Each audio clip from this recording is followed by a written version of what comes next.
Hello and welcome to episode 10, Strategic Movement Phase. Strategic Movement Phase allows the U.S. player only to do three types of operations. So, operations. We've talked about hold and patrol operations, but I didn't really tell you what an operation is. During each game turn, and there are 2 game turns per season, each unit can conduct one and only one operation. So you see, this is a list of all the operations that can be done. In the left, and I'm not sure how well you can see it. Let me zoom in a little bit more. So you see that hold and patrol are at the top. And I put an X in the box there to show that those have been discussed. We didn't thoroughly discuss them, but we did discuss, the concept of going on hold and patrol, and in very broad terms, what it accomplishes. On the left side of each column, there's in parentheses US. That means the US player only may conduct these operations. Now that does not mean that I want to be clear that that's any unit controlled by the US player, not a United States unit. It includes ARVN and the Free World Allies as well. So the first one we're going to talk about is naval transport. Naval transport is an operation that only the U.S. player may use. Any U.S.-controlled units may use naval transport. This basically involves moving to a port and loading up onto the ships and then moving to another port or a beach. But I haven't talked about how to move yet, so I guess we're going to have to talk about movement. In the center of the map here, we have a U.S. infantry battalion and a U.S. mechanized infantry battalion sitting next to an unknown VC unit. Up to the right, just above and to the right, you can see the port of Kanto. So we're going to attempt to move the U.S. units using naval transport to Kanto and then off to another section of Vietnam. So we have a terrain effect chart which tells us how much it costs to move to specific spaces. So we have the different types of terrain, and in this case we're looking mostly at cultivated terrain. The one on the top references the foot movement cost, and the 4 on the second row indicates the mechanized movement cost. You can see foot mech. So 1 and 4. So remember those numbers.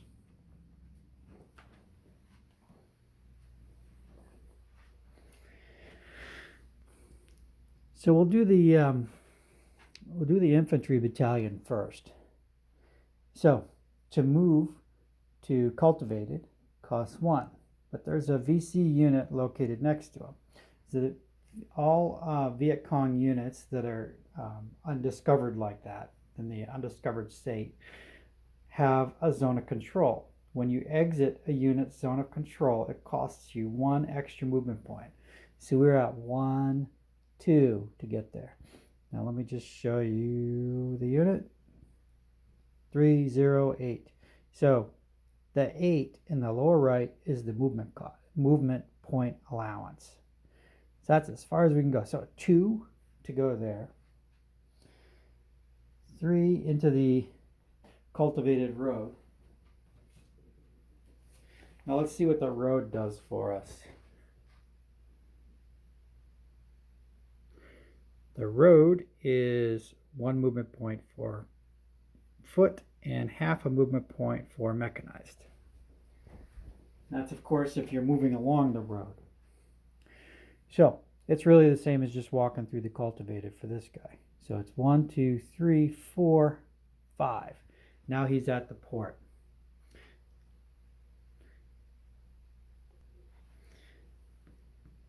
Pick him up off the map and move him to another port or to a beach.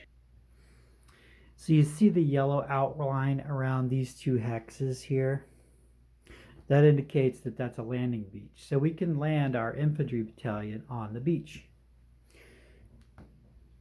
So if we land on that beach hex there, the move is done.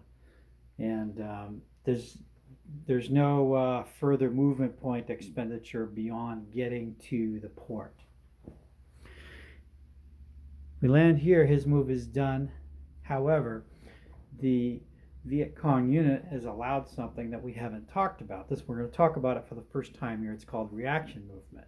So if an enemy unit ends its operation adjacent to you, and goes for every unit, not just VC. This is for every US, ARVN, North Vietnam, all of them are eligible for reaction movement.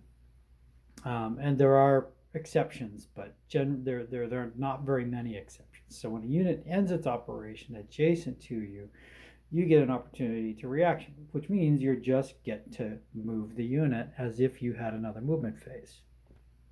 So the Viet Cong unit gets to move, and he's going to elect to do that. So he doesn't have to reveal himself, but I'm going to reveal it just for you so you can see what he is, because the Viet Cong player still has to move within certain restrictions. I'm going to bring him up close. He's got 6 movement points. He's a foot type movement unit, and he's going into forested hills if he goes here. So he's going to go into the forested hills. So let's find the forested hills here. There they are. 3 for infantry, 5 for mech. He's using infantry. So he goes here for 3. And he has to pay 1 extra to leave the infantry battalion zone of control. So he goes there for 4. And the next hexes that are available are mountain. Mountain costs 3. And then if he goes to the south, he's got marsh, which costs 3. So he's only got 6 movement points. He's used 4, so he's gone as far as he can go. So I'll just hide him again. Now the US unit has completed its operation. So it gets marked with an ops complete marker. That unit may not conduct operations for the remainder of the game turn. At the end of the game turn, the last thing you're going to do is go through and pull all of the ops complete markers off. Okay, so we're back in Kanto, and we're going to do a naval transport with the mechanized infantry battalion. So to go into the cultivated hex is more expensive for the mechanized units. So you see down there it's 4 for mechanized unit type. So he would go there for 4, plus 1 for the zone of control is 5. 5 and 4 is 9. And then the road movement rate is half. So he gets a road bonus where the infantry did not. So he's here for 9, goes there for 10. I mean 9 he's there for 9.5, and then he can continue and do his naval transport. Let's say that let's say our VC unit is on hold, right? So when this VC unit is on hold, he exerts no zone of control whatsoever. So when you go on hold, you forfeit your zone of control in order to have a more consolidated defense. So in that case, it would just be 4, 8, 8.5. A little cheaper to get there now. Let's say the VC unit is on patrol. Now it costs 2 movement points to leave the zone of control. So it'll be 2, 6, 10. And our mechanized infantry battalion is now out of movement points. So that would not be a legal move, because if you're doing a naval transport move, you have to be able to get to a port. So this is just to illustrate how patrol affects movement. We're going to go back to where we were without the hold or patrol. 1, 4 is 5, and 4 is 9, 9.5. And then he gets on the boat and leaves. So he's going to go to the port of, I'm trying to read it now, Chulai. There's a port at Chulai. He lands at the port. That ends his move, ends his operation. This allows the Viet Cong unit the opportunity to do a reaction move. So I'm just going to show you the Viet Cong unit so you can see that he has 6 movement points.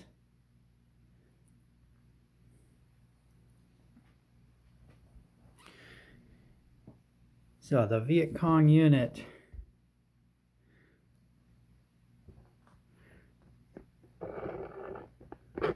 wants to move. He's going to do his reaction move because somebody ended next to him. So cultivated is the next text. He's foot movement point. So he goes, he has to pay 1 for leaving.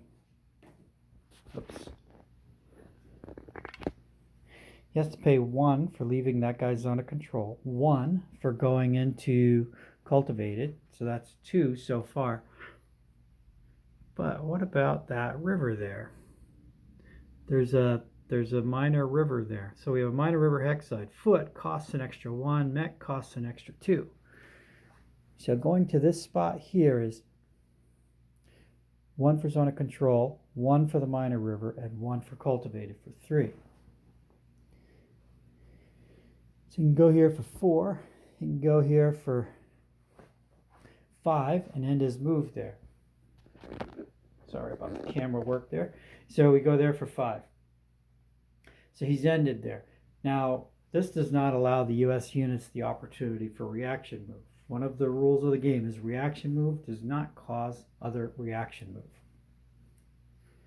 So we're going to hide this guy again. Put an up complete marker on our gentleman here.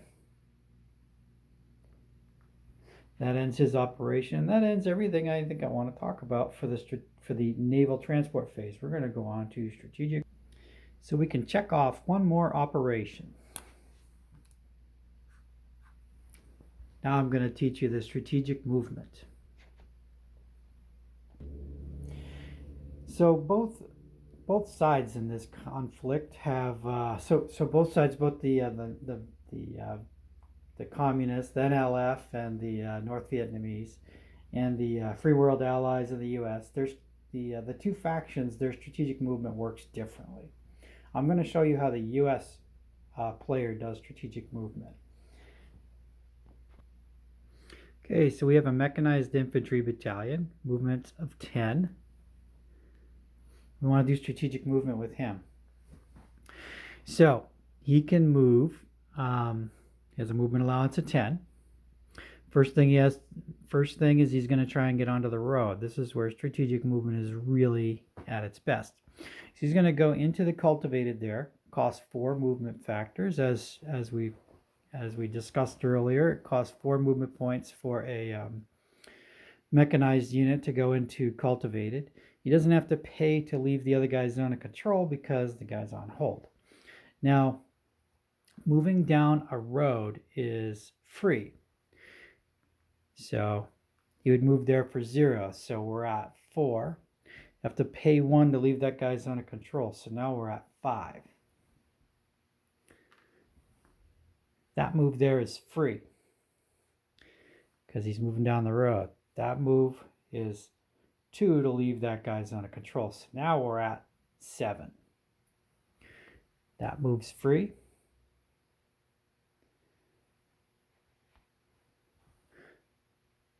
This one costs 9. And now, even though he has a movement point remaining, he cannot continue his movement because he doesn't have enough movement points to leave this guy's zone of control. So he would end his operation there.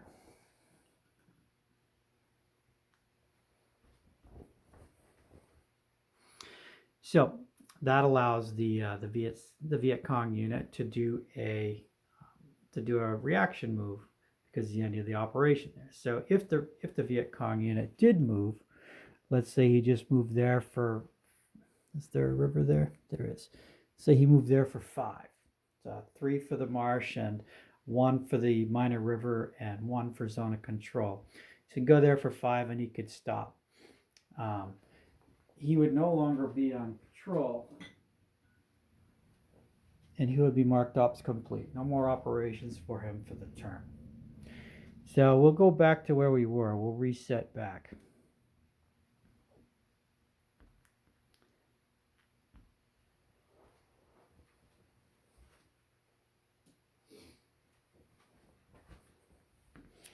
Let's go back to the beginning. All right, so let's say we went out the other way. 4, 0 for the road. And this guy is not adjacent to that road. So 0 for the road, 1 for leaving this guy's zone of control. So now he's at 5. Now he's at 6 for leaving zone of control. So further movement, I have to change my angle here so you can watch. It's 0, 0, 0. So this guy can really just keep moving as far as you want him to go.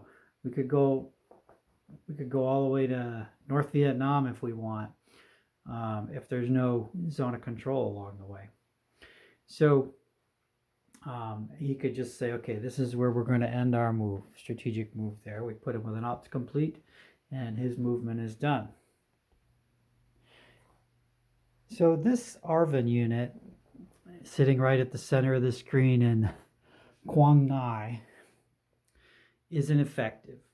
So can this ARVN unit do any operations? The answer in general is no, but during the strategic movement phase, so during this one phase of the game turn, an ineffective unit can do one operation, and that operation is strategic movement.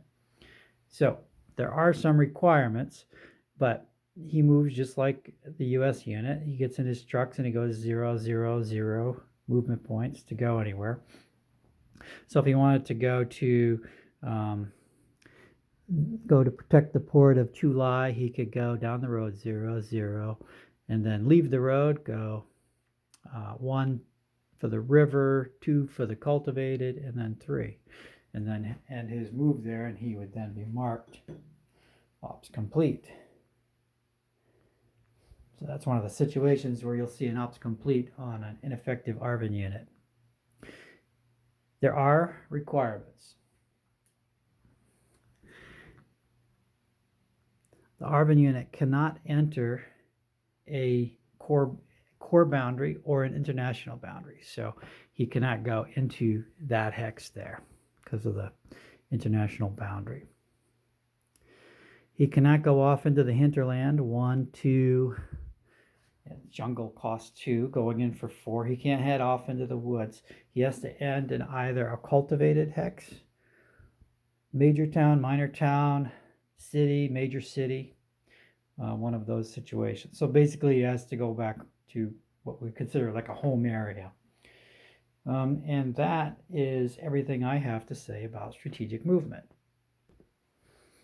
There we go. Strategic movement is done. So we've learned how to do that. The next one we would need to learn is security operations. Stay tuned for episode 11 when we will cover security operations. There's going to be some shooting involved in security operations, so we'll be learning a whole new set of rules, so it's going to need its own episode. See you then.